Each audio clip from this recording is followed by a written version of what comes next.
하나님의 은혜가 우리 예배 참석한 성도들과 함께 하시기를 예수님의 이름으로 축복합니다. 코로나 바이러스 감염증이 계속되고 있는데요. 지금도 하루에 10만 명대 이상의 확진자가 발생을 하고 있습니다. 전 세계 6억 390만여 명, 국내는 2,290만여 명 확진자가 발생을 했고요.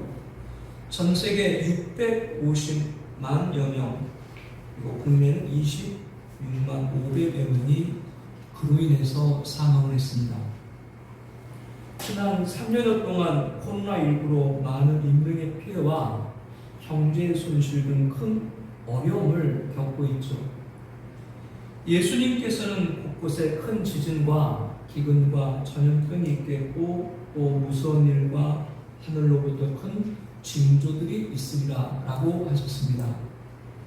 종말의 징조임을 예언한 것이죠. 또한 지구상에 거하는 모든 사람에게 임하리라. 전 세계 어느 국가도 예외 없이 당할 대환란의 전조임을 경중해주고 있습니다. 249개 전 세계 나라 가운데 229개 나라에서 발생을 하고 있으니까요. 이러므로 너희는 장차올 이 모든 일을 능히 피하고 인자 앞에 서도록 항상 기도하며 깨어있으라 라고 하셨죠. 그러면 주님 말씀대로 한국교회가 경성하고 경박하고 있는가 라고 하는 것입니다. 한국교회 중 많은 교회들은 코로나19 방지를 위해서 공적 예배를 잠정 중단해야 했습니다. 온라인 예배로 대체했다고 하지만 내용적으로 예배 중단이라는 지적을 받아도 변명할 수가 없죠. 그리고 아직까지도 회복되지 못하고 있는 분들이 많이 계십니다. 이럴 때일수록 정부와 국민을 위해서 교회가 협력해야 된다라는 논리로 지난 시간 우리 한국교회가 예배를 중단한 결과입니다. 그러면 앞으로 이러한 코로나 팬데믹 같은 상황이 없을까? 성경에 보게 되면 이런 일들은 앞으로 더 강하게 우리 앞에 닥쳐올 것으로 예언되어 있습니다. 그러면 그때마다 우리는 공적 예배를 중단하는 것이 문제 해결이 되는가라고 하는 것이죠. 이 시대에 신앙하는 우리들은 과연 어느 것이 옳은 것인가 깊이 고민을 해봐야 됩니다. 과연 이 사태를 어떻게 해결할 수 있겠습니까? 예수님께서는 마지막 시대 전염병 등 대재앙 이전에 내 이름으로 말미암아 너에게 손을 대어 박해하며 임금들과 집권자들 앞에 끌려가리라 라고 했습니다. 교회가 정부와 지자체로부터 예배 통제를 받고 있는 것을 주님은 미리 예언하고 있는 거죠. 전 세계에 몰아닥친 코로나 팬데믹은 장차 종말 시대인 7년 환란에 당할 대환란을 미리 경험하게 하면서 우리에게 주신 기회라고 봅니다. 그것은 우리가 지켜야 될 것을 대비하도록 하신 것이죠. 우리가 주님의 지상명령을 완수해야 되기 때문입니다. 우리들에게 하나님께서 요구하시는 것은 다른 것이 아닙니다. 재림의 신앙으로 주오심을 고대하며 그의 통치를 바라야 하는 것입니다. 세상에 어떤 미련도 두지 말아야 되는 것이죠.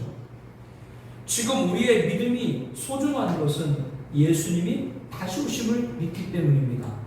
지금 우리의 믿음은 주 재림을 통해서 확인될 것입니다. 그날까지 우리는 이 믿음을 붙들어야 돼요. 그렇다면 예배와 신앙과 헌신이 저해되거나 퇴보하거나 변질되는 일을 하지 말아야 됩니다. 만약 그렇지 않다면 우리가 어떤 것에 관심을 갖고 있는가 자성해야 됩니다. 분명한 것은 지금 한국교회에서 종말시대 하나님이 자기 백성을 구원하기 위신 계시록을 전하지 않으면 이러한 격동 속에서 보아야 될 것을 보지 못할 수 있습니다.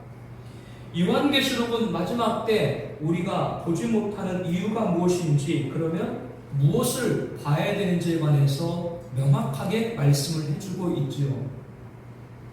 세상은 코로나 팬데믹 같은 전염병의 창궐과 북한의 핵위협, 우크라, 러시아 전쟁 같은 세계 곳곳의 분쟁, 기후재앙, 자연재해, 자원의 인계점, 경제의 추락, 식량 부족과 식수의 고갈, 세계대전의 위기, 이 모든 것이 고조되고 있습니다. 지난 역사 가운데 이런 혼돈의 시대가 있었는가 싶을 정도로 격변의 시대에 우리가 살고 있는 것이죠.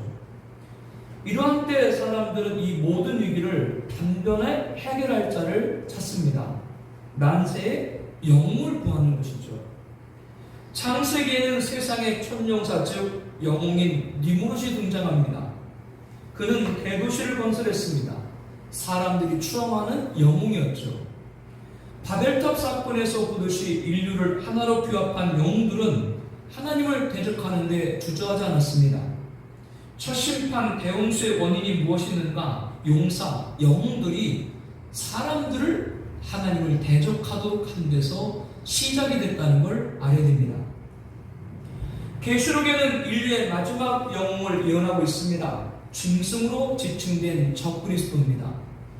이 자는 등장부터 사람들의 이목을 집중하게 합니다. 죽었다가 살아나는 기적적인 인물이기 때문이죠. 누구를 흉내내는 거예요? 십자가에 죽으시고 부활하신 예수님을 흉내내서 많은 사람의 이목을, 주목을 받게 할 자예요. 종말인 예수님 재림 7년 전에 등장해서 인류를 위기에서 타개할 이레의 언약인 7년 평화조약을 체결합니다. 바로 7년 환란의 시작인 것이죠. 그리고 1400만이 지난 시점에 자신의 본색을 드러내고 스스로 하나님의 칭할 것이라고 했습니다. 자신의 지배가 공고된 후 4년반 자신의 의상을 만들어 인류들로 경배하게 하는 것이죠. 또한 자신의 표인 짐승의 수로 666을 받게 합니다. 이 짐승표를 받는 자만이 매매가 가능합니다. 그 의미는 외형적으로는 경제 수단이지만 내용적으로는 통치 수단인 겁니다. 짐승표 666을 오른손이나 이마에 갖는 순간 그 사람의 모든 사항은 짐승의 손에 들어가고 통제가 이루어지게 되는 것이죠. 지금 우리들이 살아가고 있는 시대의 모습을 보면 그러한 과정인 걸 알 수 있습니다. 코로나19로 불거진 사태로 인해서 국가가 개입을 하지 않으면 문제를 해결할 수 없게 되고 국민들은 정부의 도움을 받아야 되는 처지에 놓이게 됩니다. 우리가 자유주의 체제에 있지만 전체주의로 변모하고 있다고 하는 거죠. 우리나라뿐 아니라 전 세계는 지금 위기에서 강력한 중앙 통제와 리더십을 발휘할 지도자가 요청되고 있습니다. 이것은 종말시대 세계 단일 정부와 짐승표로 통제를 주도할 적그리스도 등장에 대한 트레일러, 예고편인 거죠. 영웅을 원하는 인류의 심리가 창세기 때부터 지금도 여전함을 알아야 됩니다. 여자 성도 여러분, 처녀 때 신랑 위해서 기도 많이 하셨죠. 여러분들이 아가씨 때 남편감 위해서 기도하고 결혼하려고 했던 이유 가운데 하나가 뭐예요? 친정이 너무나 어려워가지고 좋은 남자 만나면 좀 잘 살겠지 그런 마음 없었어요? 친정이 잘 살았는데 시집 와서 시댁이 못 사는 그런 경우도 있지만 사람은 어떤 어려움을 어떤 사람을 통해서 만나서 해결하려고 해요. 지금 전 세계가 자꾸 위기다 이게 막 고조되죠. 그때 사람들은 이 모든 위기를 타결할 영웅을 구해요. 저와 여러분들은 누구를 믿어야 돼요? 예수님을 믿어야 되는데 세상 사람들은 영웅을 구한다라고 하는 것이죠. 이렇게 인류의 심리, 어떤 심리요? 영웅을 원하는 인류의 심리가 창세기부터 지금도 여전하다는 것을 알아야 됩니다. 이것은 종말까지 이어져서 적그리스도를 메시아로 받아들일 수밖에 없게 되는 것이죠. 이제야말로 세계를 위기에서 건져낼 영웅으로 착각하기 때문입니다. 이자의 등장이 종말의 최대 징조라고 성경은 예언하고 있습니다. 성경은 적그리스도가 등장한 이전 배교를 경종하고 있죠. 배교는 영적인 눈을 어둡게 합니다. 적그리스도를 세계 영웅으로 메시아로 받아들이게 만드는 것이죠. 1938년 9월 9일 한국교회는 신사참배를 가결했습니다. 천황한테 절하는 건 예의지 우상숭배가 아닙니다. 그래서 한국교회의 93% 이상의 목회자와 통신도들이 신사참배를 했죠. 그 결과 어떻게 됐나요? 정확하게 10년 날짜도 똑같아요. 1948년 9월 9일 그 평양에 바로 김일성 정권이 들어섰습니다. 지금 저 북한의 전역에는 3,000개가 넘는 김일성 동상이 있죠. 그 동상에게 절을 해야 배급표를 받고 배급표를 받아야 먹고 살 수가 있죠. 바로 종말에 하나님을 떠난 자들이 적그리스도 짐승을 우상으로 섬기고 그의 표 666을 받을 모형을 예고를 우리가 이미 보고 있다라고 하는 겁니다. 저 북한이 사람 사는 나라예요. 저 나라가 어떻게 사람 사는 나라예요? 저 나라는 짐승의 나라인 거예요. 종말의 배교와 짐승 정부 예고를 오늘 우리가 한반도에서 그 역사를 우리들이 보고 있다라고 하는 겁니다. 그러면 당시 한국교회 1920년 30년대 한국교회가 오늘 우리 성도들보다 믿음이 없어서 우상숭배를 했는가? 아니죠. 역사는 반복됩니다. 여러분, 예수님만이 유일한 구원자인 줄로 믿습니다. 그런데 종교다원주의는 영적으로 행음을 하게 하고 육신에 속하여 사람을 따라 행하고 세상과 타협하게 됩니다. 교회는 유니티가 아닙니다. 연합이 아닙니다. 교회는 퓨리티입니다. 순결입니다.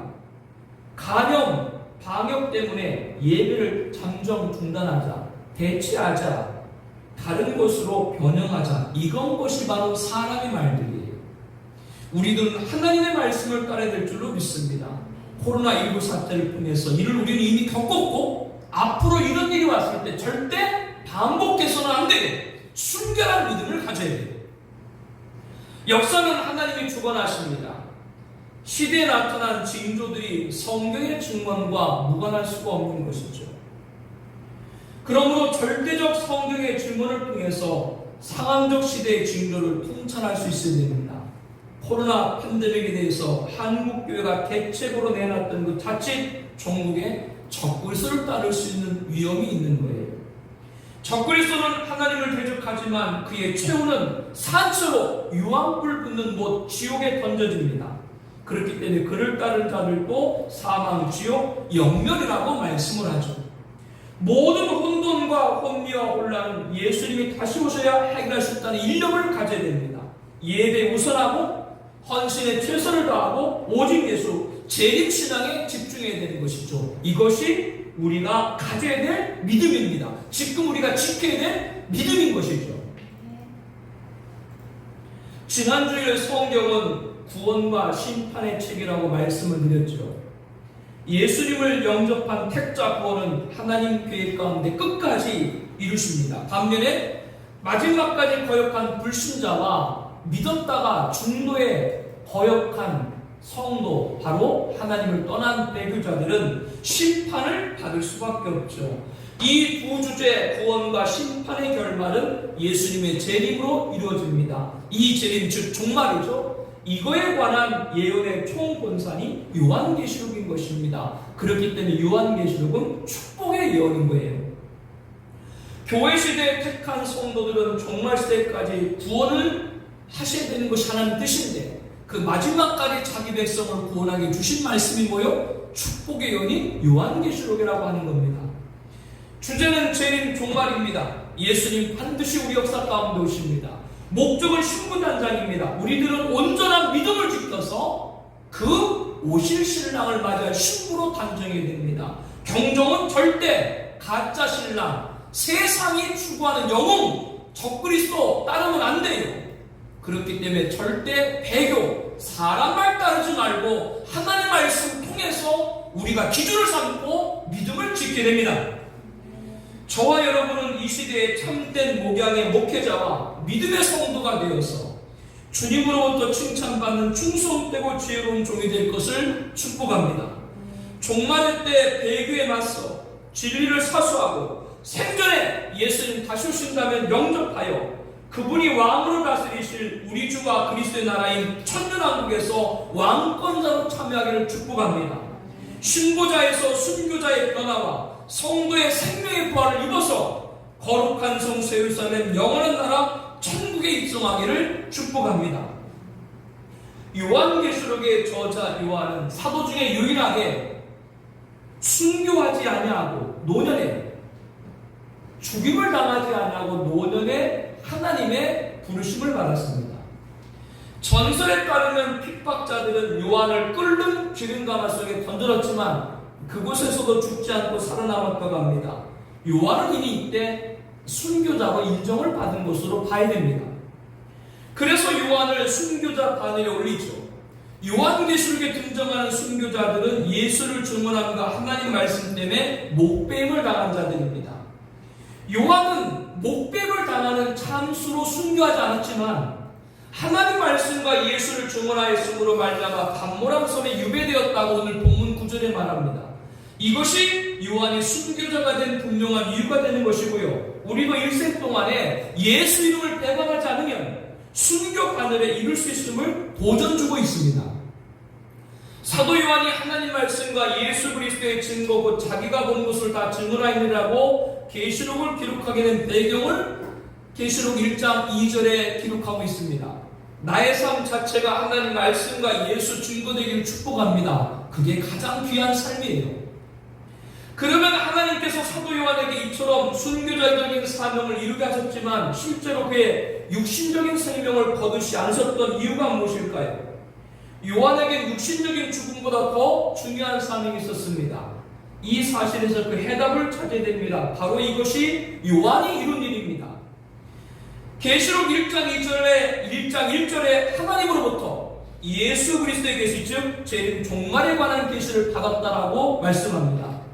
주의 날 요한은 patmos섬에서 다른 요일이 아니라 주의 날 계시를 받았어요. 주의 날의 약칭이 주일이죠. 우리가 한 주의 시작인 주일에 예배드리는 것이 얼마나 중요한지 성경 마지막 권 계시록에서도 증언하고 있습니다. 이 말씀을 통해서 주의 날의 중요성에 대해서 먼저 알아보려고 합니다. 주의 날, 이 날이 어떤 날인가 대해서 한번 살펴보도록 하겠습니다. 한 주의 일회 중 첫날인 한날을 가리키는 주의 날이라는 말은 성경 전체 중 본문 이곳 한 곳에만 기록되어 있습니다. 그런데 주일날이라고만 했을 뿐 이날에 관해서 더 구체적인 내용이나 설명은 없어요. 이날은 예수님이 십자가에 죽으시고 죽은 자 가운데 나으신 부활한 날입니다. 사도 요한은 예수님이 부활하신 날을 가리켜 주의 날이라고 말했고 그날에 특별한 의미를 주고 있는 것이죠. 요한이 주의 날에 내가 성령에 감동되었다라고 오늘 본문 10절에 말합니다. 이를 통해 볼 때 요한은 patmos섬에 유배됐던 중에도 주의 날이면 예배 그리고 찬양과 기도를 올려드렸던 것으로 보여요. 분명한 것은 주의 날을 다른 날과 성별했던 것이죠. 이 주의 날에 관한 성경적 증거를 찾아보면 그 주간의 첫날에 우리가 떡을 때려 하여 모였다라고 사도행전 20장 7절에 말합니다. 그 주간의 첫날이란 안식 후 첫날인 주일을 말하는 것이고요. 여기서 떡을 뗐다는 말은 주의 성만찬을 가리키는 것으로 하나님께 대한 예배와 함께 교회 행사를 했다라고 하는 걸 말해주고 있는 거죠. 또 매주 첫날에 너희 각 사람의 수입에 따라 모아두어서 내가 갈 때 연보를 하지 않게 하라라고 고린도전서 16장 2절에 말합니다. 여기서 각 사람의 수입에 따라 모아두라 라는 말은 헌금을 올려드렸다고 하는 것이고 그것을 매주 첫날인 주일에 하나님께 예배드렸다라고 하는 분명한 증언을 알 수가 있습니다. 예수님은 어린 양이시죠. 자신을 하나님께 제물로 드려서 양을 잡아 희생드리는 구약적 제물을 완전하게 이루신 것이 바로 예수님의 십자가 화목제물입니다. 그렇기 때문에 구약의 제사 제도는 폐했죠. 그래서 신약시대는 양이나 염소나 송아지를 가지고 속죄 제사를 드리지 않습니다. 예수님의 피로 영원한 속죄를 이루사 단번에 성소에 들어갈 즉 우리들이 이제 예수님 믿으면 하나님께 나아갈 길이 열렸기 때문입니다. 예수님은 이와 같이 율법의 모든 요구를 이루신 분입니다. 예수님은 율법을 폐하러 오신 분이 아니라 완전케 하러 오셨다라는 말씀처럼 율법 중에 있는 안식일에 있어도 완전케 하러 오신 거예요. 안식일의 율법적 규제도 예수님의 십자가로 성취된 겁니다. 예수님이 죽은 자 가운데서 살아나신 주의 날로 완전케 된 것이죠.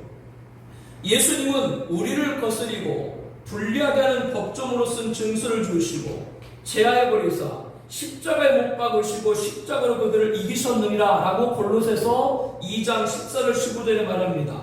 이 승리로 십자가의 승리로 법조문에 쓴 증서, 법조문에 나오는 모든 증서들, 모든 율법적 규제를 폐기했다는 것을 의미합니다. 그리고 법조문에 쓴 증서를 주시고 제하버린 내용에 안식일도 들어가 있어요. 이제 안식일을 지키는 일은 아무런 의미가 없는 것이죠. 오히려 복음을 거역하는 일이고 그림자 즉 율법으로 돌아가려는 비신앙적 행위로 바울에 의하여 다른 복음으로 정죄를 받고 있습니다. 우리는 안식일을 지키는 일로 지금까지 유대인들처럼 메시아를 기다리는 사람들이 아니고 지금도 안식을 지켜야 된다라고 하는 일부 이단 종파 나 같은 자들도 아니고요. 이제 하나님의 안식에 참여할 수 있는 확실한 약속을 받은 사람들입니다. 다른 것이 아니라 누구를 믿었기 때문에 예수를 믿었기 때문이죠. 그 예수님이 십자가에서 모든 걸 성취하심으로 안식일도 이미 폐하게 된 겁니다. 안식일은 그림자입니다. 유대인들은 안식일을 지키면서 참 안식을 주시는 예수님을 영접해야 됐어요. 그런데 유대인들은 그거를 모르고 예수님이 안식일을 거역했다고 이단자로 모르는 어리석은 짓을 했죠. 참 안식을 주시는 예수님을 믿어야 됩니다. 그 예수를 믿을 때 이 땅에서 모든 수고를 마치고 천국에서 하나님의 안식을 누리게 되는 것이죠. 그래서 하나님의 안식은 다른 것이 아니라 예수를 영접할 때 그 믿는 사람들이 저 영원한 나라에서 모든 수고를 마치고 하나님의 안식을 진정으로 그때 가서야 누리게 되는 겁니다. 성도들은 지금도 주일 예배 안에서 영적인 참 안식을 누리고 있습니다. 그러므로 성도들에겐 별도의 안식일이 필요치 않은 것이죠. 우리의 안식 되시며 안식의 주인 되신 예수를 예배하고 그분께 영광을 돌리는 날, 그 부활하신 날을 주의 날로 정하고 그분을 섬기고 있는 겁니다. 바로 오늘이죠. 사도 요한은 반노섬에 유배된 중에도 주의 날을 구별하게 되었습니다. 그리고 그날에 예수 그리스도 계시를 받았습니다. 다시 한번 우리가 주일 성수를 철저히 해야 됨을 알게 하는 겁니다. 9절 말씀에 나 요한은 너희 형제여라고 했습니다. 요한이 형제다 라고 지칭한 대상은 사도 요한의 편지를 읽고 듣고 지킬 모든 교회 성도를 가리킵니다. 그럼 왜 요한은 모든 성도를 향해서 나의 형제다 이렇게 부르고 있는 것일까요? 교회의 머리는 예수님입니다. 우리는 예수님의 몸에 있는 지체들입니다. 이러한 공동체 성도들은 서로 도움을 받음으로 연결되고 결합되어 예수의 몸으로 자라가는 것이죠. 우리들 다 예수님의 몸으로 지체로 연결되어 있다고 하는 겁니다. 그렇기 때문에 우리가 뭐요? 형제다 이렇게 말을 하고 있는 것이죠. 이렇게 형제들인 저와 여러분들은 지체를 이루고 있는 모든 각각의 성도들이기 때문에 우리들은 그 지체 하나하나로서 내 주어진 일을 잘 감당을 해야 돼요. 우리들이 지체로서 사명을 감당해야 될 것이 무엇인가? 첫 번째는 열매를 맺는 겁니다. 예수님을 머리로 모시는 교회 성도들은 지체로 서로 도움을 받음으로 연결되고 결합되어 자라간다라고 말씀을 드렸어요. 그래야 주님이 말씀하신 포도나무 같이 가지인 지체들마다 열매를 가득가득 맺는 것이죠. 가지인데 어떤 가지만 열매를 맺고 어떤 가지는 열매를 맺지 못하는 건 그거는 바른 열매를 맺는 지체 사명이 아닌 거예요. 우리 모두 한 사람 한 사람이 다 하나님이 기뻐하는 열매를 올려드려야 됩니다. 지체의 사명 두 번째는 빛을 내는 겁니다. 성소를 밝히는 금 등잔대가 있는데 그 금잔대는요, 가운데 대가 있고 양쪽으로 세 갈래씩 7개의 가지로 된 그 위에 등잔이 있어서 성소를 밝히게 됩니다. 그런데 이 7가지는 모두가 한 덩어리로 된 일체형 기물입니다. 감람유 관을 통해 가지고 감람유를 공급받아 가지고 거기에서 7가지로 다 이 감람유가 공급돼서 등잔에 불을 밝히게 되는 것이죠. 그렇기 때문에 가지 중에 하나라도 막히게 되면 온전한 빛을 발할 수 없는 겁니다. 한 지체라도 제대로 빛을 발하지 못하면 세상의 빛이 될 수가 없는 것이죠. 모두가 빛을 내야 완전한 생명의 빛을 비출 수가 있는 것입니다. 지체의 사명 세 번째는 하나님 나라입니다. 예수님은 공생의 시작에서부터요, 십자가에 죽으시고 부활하셔서 40일 동안 계시는 동에도 하나님 나라를 전하셨습니다. 제자들에게도 하나님 나라의 복음을 전파되어 사람마다 천국으로 들어가게 할 것이다 라고 말씀을 하셨고요, 승천하시면서 이렇게 말씀했죠. 너희는 가서 모든 민족을 제자 삼아라. 너희가 권능을 받고 땅끝까지로 내 주인 되리라고 했습니다. 여기서 너희는 누구냐? 12사도예요. 저와 여러분은 사도들 터위에 세우심을 입은 자라고 에베소 2장 20절에 말합니다. 그렇기 때문에 주님의 지상명령이 너희는 누구예요? 바로 저와 여러분, 우리가 되는 것이지요. 그리스도 예수 안에서 서로 연결하여 함께 지어져 가느니라고 에베소 2장 21절 23절 이어서 말씀합니다. 이 또한 지체에 관한 말씀이죠. 함께 연결되어서 지어져 가야 된다라고 하는 겁니다. 교회의 지체들로서 하나님 나라를 위해서 세우고 증거하고 확정할 것을 명령하는 겁니다. 혼자 살 수가 없는 것이죠. 이 또한 지체로서 함께 됩니다. 이 마지막 시대 초림과 재림의 영원한 복음을 들고 하나님 나라를 확장해 나가는 지체 사명을 감당해야 되는 것이죠. 종말의 사명 감당에도 지체가 함께 해야 되는 것을 말씀을 하고 있습니다. 오늘 본문 9절에는 이렇게 말씀을 하고 있습니다. 예수의 나라와 환난과 참음에 동참하는 자가 되어야 된다라고 말씀을 합니다. 우리들이 앞서 지체로서 사명에 관해서 말씀했잖아요. 모든 지체가 같이 열매를 맺어야 되고, 모든 지체가 같이 빛을 비춰야 되고, 모든 지체가 같이 연결되어서 함께 세워져 가서 하나님 나라를 확장해야 된다라고 말씀드렸죠. 이렇게 빛과 열매와 하나님 나라의 이 귀한 지체 사명을 감당하는 그런 지체가 되기 위해서는 첫 번째로 말씀하는 거예요. 예수 환난에 동참하는 자가 되어야 된다라고 말씀합니다. 이것이 바로 지체 형제의 자격인 것이죠. 예수님 고난에 동참한다는 것은 성도의 축복인 것을 알아야 됩니다. 고난에는 말할 수 없는 영광의 상급이 따르기 때문이죠. 주를 향한 소망이 있는 모든 성도들은 고난의 길도 마다하지 않았습니다. 우리가 그와 함께 영광을 받기 위하여 고난도 함께 받을 것이라고 로마서 8장 17절에 말씀합니다. 종말시대 7년 환난 전 4년 반 진리를 사수한 성들에 의해서 큰 환난에서 나오는 자들인데 어린 양의 피에 그곳을 씻어 치게 하였느니라 라고 있습니다. 지금 우리에게 당면한 환난 앞에서도 감사하며 감내하며 감당할 때 마지막 환난에서도 이기는 자가 되는 것이죠. 너는 장차 받을 고난을 두려워하지 말라. 너희가 환난을 받으리라. 내가 죽도록 충성하라. 그리하면 생명의 반을 내게 주리라 라고 말씀을 하고 있습니다. 지체 형제의 자격 두 번째는 예수의 나라에 동참하는 것이라고 말씀합니다. 예수 나라의 최종은 이 세상 나라가 우리 주와 그리스도의 나라가 되는 것이죠. 재림주께서 이 세상을 심판하시고 에덴에 보인 천년왕국을 세워서 아담 범죄를 이루지 못한 천지창조 영광을 올려드리는 것입니다. 이 예수의 나라가 오기까지 예수 나라에 동참하는 자는 각 사람 한 사람 한 사람에게 예수를 전파하여 예수를 믿도록 하는데 모든 지혜와 정성과 헌신을 다해야 됩니다. 그래서 그리스도 안에서 완전한 자 예수의 사람으로 세워야 된다고 골로새서 1장 28절에 말씀합니다. 지체인 참여자의 자격 세 번째는 예수의 참음에 동참하는 자입니다. 주님께서 오래 참으사 아무도 멸망하지 아니하고 회개하기 이르기를 원하신다. 주님께서 우리들에게 오래 참으사 멸망하지 않고 회개해서 구원받기를 원했다. 이렇게 주님도 우리에게 오래 참았다고 말씀을 합니다. 너희에게 인내가 필요하면 너희가 하나님의 뜻을 행한 후에 약속하신 것을 받기 함이라고 히브리서 10장 36절에 말씀합니다. 하나님의 뜻을 행한 후에 약속한 걸 받기까지 우리들에게 뭘 말씀하고 있어요? 인내가 필요하다. 기한이 차야 먹을 수 있는 열매를 그 전에 포기하게 되면 먹지를 못하는 것이죠. 예수의 환난과 나라와 참음에 동참할 수 있는 이 교회 공동체, 형제 지체, 이 지체가 없다는 건 불행한 거예요.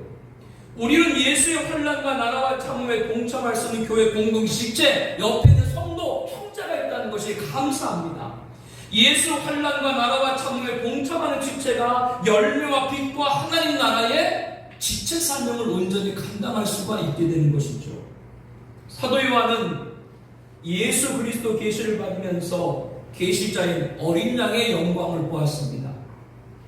요한은 복음을 위해서 유배된 단보섬에서 어느 주일날에 내가 성령에 감동되어 뒤에서 나는 나팔소리 같은 음성을 들었다 라고 10절에 말합니다.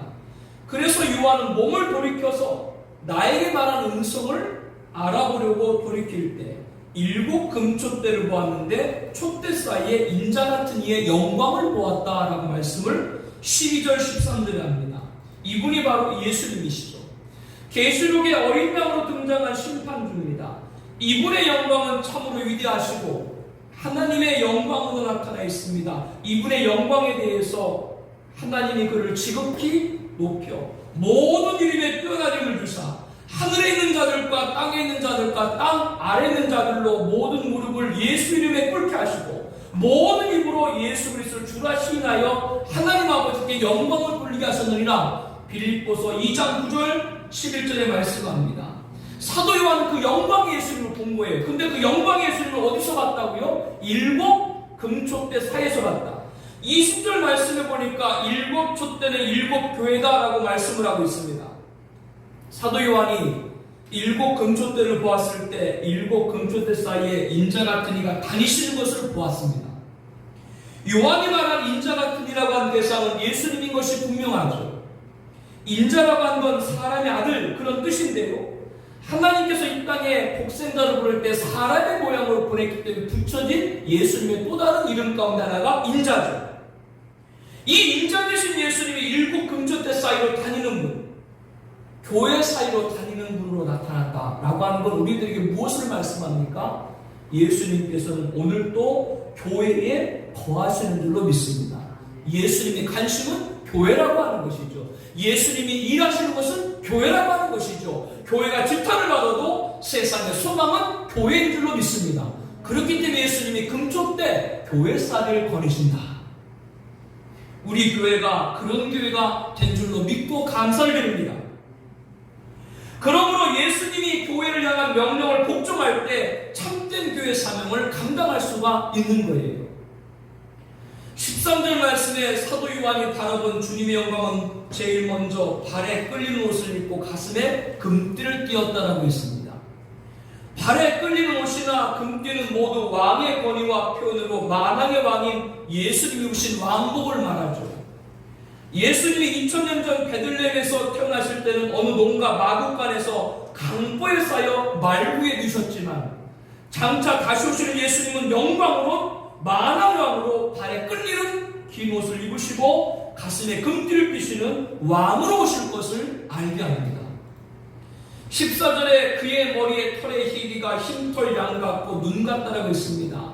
이것은 순결한 걸 말하죠. 이 같은 표현은 예수님이 지극히 거룩하고 의롭고 영화로움을 나타내고 있습니다. 신랑 예수님의 신부인 성도는 주님 같은 흰 옷을 입어야 하는 것이죠. 이 옷은 예수님이 주신 것이죠. 계시록 7장에 흰 옷 입은 큰 무리가 등장하죠. 큰 환란에서 나오는 자들인데 어린 양의 피에 그 옷이 시게 되었다. 종말시대에 출현하는 전사년론까지 큰 환란에서 나온 이들 흰 옷, 바로 진리를 사수한 믿음을 지킨 주의 백성들을 말씀을 하고 있습니다. 그러나 전사년간 회개하지 못한 자들은 후사년간 대환란 가운데 떨어지게 되죠. 예수님은 그들에게 이렇게 말합니다. 불로 연단한 금을 사서 부요하게 하고 흰옷을 사서 입어 벌거벗은 수치를 보이지 않게 하라 라고 명령합니다. 이 말씀은 회개할 때 흰옷을 입는다라고 하는 뜻인데요. 여러분, 종말 시대에 가장 큰 회개할 것이 뭐라고 말씀드렸어요? 주오심을 사모하지 않는 거예요. 예수님을 사모하지 않으면 세상에 미련을 둘 수밖에 없어요. 그분이 오셔서 우리의 모든 소원을 이루시고, 그분이 오셔서 모든 불의와 악을 멸하시고, 그분이 오셔서 의로운 자를 승리하는 영광으로 초대할 줄로 믿습니다. 14절에 예수님의 눈은 불꽃 같다라고 있습니다. 예수님은 이 불꽃 같은 눈으로 세상을 심판하시고 다스리시는 것이죠. 죄인들은 이 같은 예수님 불꽃 같은 눈을 피해서 숨을 곳이 없습니다. 죄인들은 땅에서 소멸하시며 악인들은 다시 있지 못하게 하시라고 시편 104편 35절에 말합니다. 15절 말씀에 그의 발은 풀무불에 관련한 빛난 주석 같다라고 있습니다. 주석이라고 하는 건 어떤 것도 밟아서 짓눌러 버릴 수 있는 단단한 금속을 말합니다.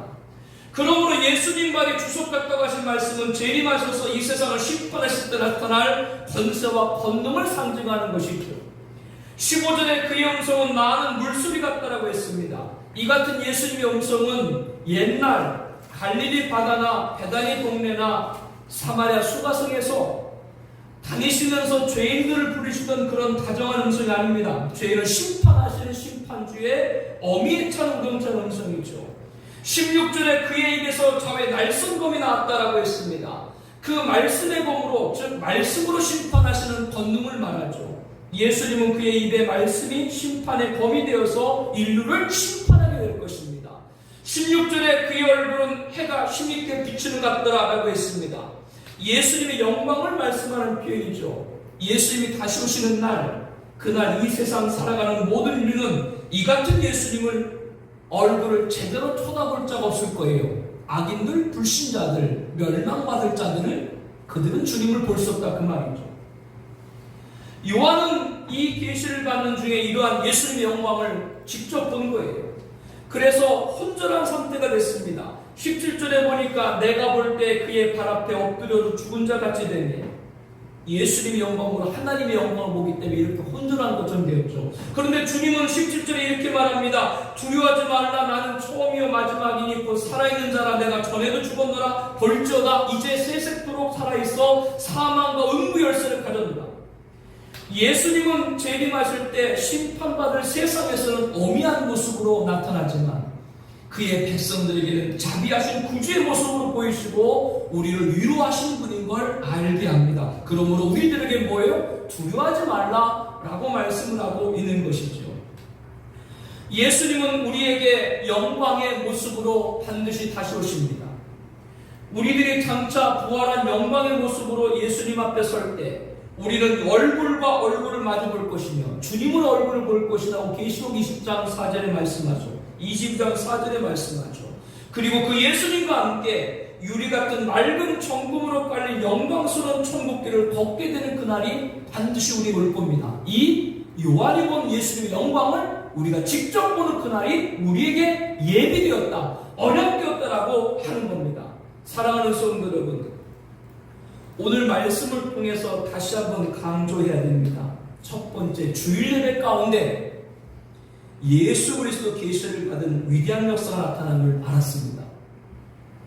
성경 마지막 권 계시록에도 주일 성수가 얼마나 중요한 건가를 가르쳐주고 있는 것이죠. 창세기 1장을 보세요.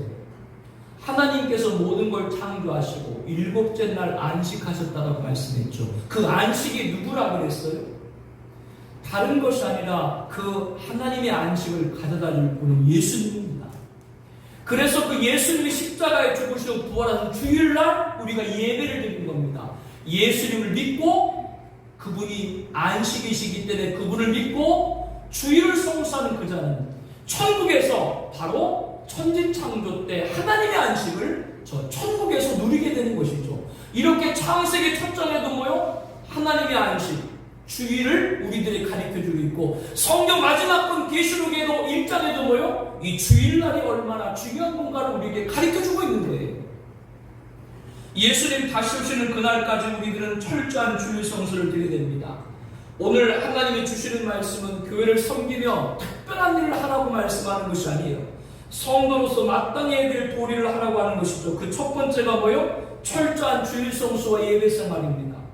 우리는 코로나19로 공적 예배 대신 가정 예배와 온라인 예배와 성경 공부로 대체되겠지만 사실상 예배 중단인 걸 지난 시간들에 다 경험을 하면서 주일 성수와 예배 생활이 마지막 때가 되면 될수록 쉽지 않다는 걸 이미 우리는 알았습니다. 이렇게 하나님이 가장 기뻐하시는 것은 유별난 것이 아닙니다. 철저한 주일 성수와 예배 생활입니다.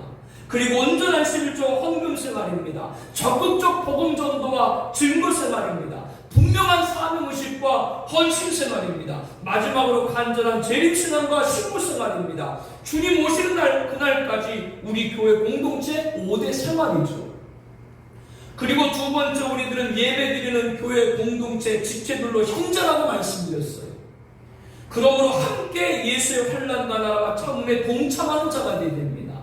예수의 환난과 나라와 참음에 동참한다는 것은 교회의 환난과 나라와 참음에 동참하는 것 같아요. 왜? 교회는 예수님의 몸이기 때문이죠. 사도 바울이 이렇게 고백합니다. 나는 이제 너희를 위하여 받는 괴로움을 기뻐하고 그리스도의 남은 고난을 그의 몸된 교회를 위하여 내 육체에 채우노라. 교회 예수님 몸이기 때문에, 그렇기 때문에 예수의 환난과 나라와 참 동참하는 자는 교회의 환난과 나라와 참에 동참하는 자가 되는 것이죠. 그러므로 예수님의 몸의 지체들로 형제인 성도들은 교회에 무관심해서는 안 됩니다. 함께 지체로서 말씀을 드렸어요. 그 사명 열매를 맺고 빛이 되어지고 하나님을 확장하는 귀한 사명을 감당해야 되는 것이죠. 세 번째, 우리들이 함께 주일 예배를 드린 지체 형제들로서 예수 환난과 나라와 참에 동참할 때, 즉 교회의 환난과 나라와 참 동참할 때 7 금조대 사이를 다니시는 예수님, 그분이 우리 교회에 거하시는 것이죠. 여러분 가정에 그분이 거하시는 것이죠. 여러분 기업에 그분이 거하시는 것이죠. 형제들은 우리가 함께할 때 예수님의 관심을 받는 교회가 됩니다. 예수님이 함께하는 가정과 기업이 될 것입니다. 그리고 재림할 때 예수님의 영광을 직접 보게 될 겁니다. 발에 끌린 옷을 입고 가슴에 금띠를 띠고 머리와 털에 희가 흰양털 같고 눈 같고 눈은 불꽃 같고 그의 발은 풀무불에 단련한 빛난 주석 같고 그의 음성은 많은 물소리 같고 입에서 좌우에 날쌘 봄이 나오며 얼굴은 해가 힘있게 비추는 같은 영광의 재림주를 반드시 보게 될 것이고, 그리고 그분과 함께 유리 같은 맑은 정금으로 깔린 영광스러운 천국길을 걸어다닐 수 있게 될 것입니다. 예수 그리스도의 계시록은 교회 시대 택한 성도들 종말 시대까지 구원하게 주신 축복의 예언이라고 말씀드렸습니다. 주제는 재림 종말입니다. 예수님이 역사관 다시 오십니다. 목적은 그 예수를 맞이할 순결한 믿음으로 단장하는, 그러한 신부로 단장하는 겁니다. 경종은 절대로 거짓신랑, 짐승, 사람 말 따라 배교에 빠지지 않는 겁니다. 저와 여러분 이 시대에 참된 목양의 목회자와 믿음의 성도가 되어서 주님으로부터 칭찬받는 충성되고 제목이 될 것을 축복합니다. 종말의 때 벨기에 가서 진리 사수하고 생전에 예수님 다시 오실 다음 영접해서 그분이 왕으로 다스릴 우리 주와 그리스도의 나라인 천년왕국에서 왕권자로 참여하기를 축복합니다. 신보자에서 순교자의 변화와 성도의 생명의 부활을 이루어 거룩한 예루살렘 영원한 천국에 입성하기를 축복합니다. 이 축복의 사람이 되기 위해서는 예수님 다시 오는 그날까지 교회 공동체 지체들과 함께 철저한 주일 성수예요. 지체 형제로서 함께 예수 환난과 나라와 참음에 동참하는 것, 바로 교회의 환난과 나라와 참음에 동참해서 지체가 함께 공동체가 있을 때 열매 맺고 빛되고 한나라 확장이 되는 거예요. 그리고 예수님이 교회에 향한 명령, 여러분 가까이 주신 명령, 사명, 이 명령에 복종할 때 우리 지체인 형제, 교회 공동 성도들 모두가 주재림 때 예수 영광을 직접 보게 될 줄로 믿습니다. 이런 은혜를 예수님의 이름으로 축복합니다. 우리 함께 기도하겠습니다. 앞에 우리 기도 제목을 보시면서 기도해 주세요. 이걸 보시고 읽으시면서 기도하면 됩니다. 예수 그리스도의 계시를 주일날 성령의 감동을 받았습니다. 종말의 신앙에도 철저한 주일성수인 거죠. 예수님 재림하시는 그날까지 철저한 주일성수와 참된 예배자가 되게 하옵소서. 참된 예배자와 예배 공동체에 예수 그리스도의 계시 완성 주제님을 보게 하옵소서. 두 번째입니다. 예수의 환난과 나라와 참에 동참하는 것은 교회의 환난과 나라와 참에 동참하는 겁니다. 그것은 교회의 머리는 예수님이고 예수님의 몸이 교회이기 때문에 그렇죠. 예수 환난과 나라와 참에 동참, 즉 교회 공동체 지체가 없다는 건 불행한 거예요. 그러나 우리 지체가 다 있죠. 머리이신 그리스도의 몸의 지체들로서 한 손도 빠짐없이 예수 환난과 나라와 참 동참해서 열매와 빛 하나님의 나라 확장 함께 사명을 감당케 하옵소서 기도합니다. 그래야 함께 감당을 해야 예수 환난과 나라와 참에 동참하는 교회, 거기에 예수님이 거하시고 예수님의 교회야만 명령을 복종할 수 있게 하옵소서. 우리 모두 함께 우리 지체들 한 명도 빠짐없이 모두 함께 주재림 때 예수 영광에 참여하여 주시옵소서. 우리가 그 주님 얼굴을 함께 볼 수 있게 하여 주시옵소서. 통성으로 우리 함께 기도하도록 하겠습니다.